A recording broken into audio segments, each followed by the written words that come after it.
Bugun davlatimiz tomonidan hududlar obodligi, aholi farovonligi, qishloqlarni zamonaviy ko'rinishga keltirish uchun imkoniyatlar tobora kengaytirilmoqda.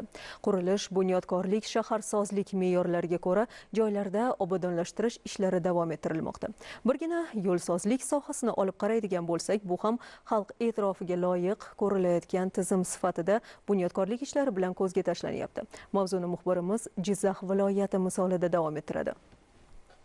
Jizzax viloyatida jami 2613 km uzunlikdagi umumiy foydalanishdagi avtomobil yo'llari bo'lib, shundan 168 km xalqaro ahamiyatdagi, 1429 km davlat ahamiyatidagi va 1016 km qismi mahalliy ahamiyatdagi avtomobil yo'llari hisoblanadi. Shuningdek, bu yo'llarda 316 dona ko'prik va yo'l o'tkazgichlar xalq farovonligiga xizmat qilmoqda. Jizzax viloyati avtomobil yo'llari bosh boshqarmasining 1100 nafardan oshiq mehnat jamoasi va 350 ga yaqin yo'l texnikalari yangi yo'llar qurilishi, ko'prik va yo'l o'tkazgichlar ta'mirlash va tiklash ishlarida faollik ko'rsatib, mazkur yo'llarning yildan yilga yaxshilanishiga xizmat qilmoqda.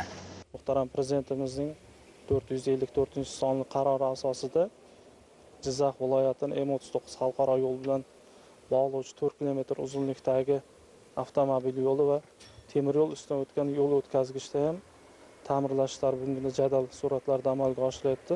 Ushbu obyektning qisqa fursatlarda foydalanishga topshirish ishlari amalga oshiriladi.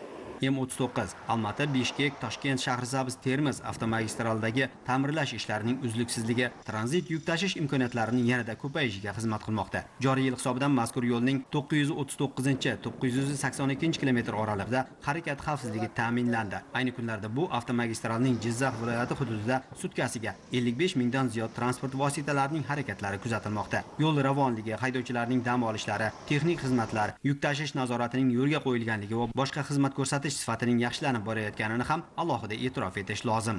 Bizlarga hamma sharoit yaxshi. Jizzaxdagi sharoit yaxshi.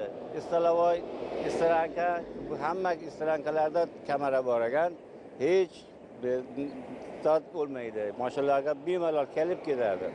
Turkmanistondan, Qozog'istondan O'zbekka kirganda, misol uchun o'z davlatimizga kiramiz. Hammasi yaxshi. Aytish lozim, yo'l ta'mir ishlariga joriy yil oxiriga qadar yana 100 milliard so'mdan oshiq mablag' yo'naltirish rejalashtirilgan. Yo'lsozlar katta tashabbus bilan o'z zimmalaridagi mas'uliyatni sifatli va xavfsiz qilib bajarish tashabbusi bilan harakatni jadal davom ettirishmoqda.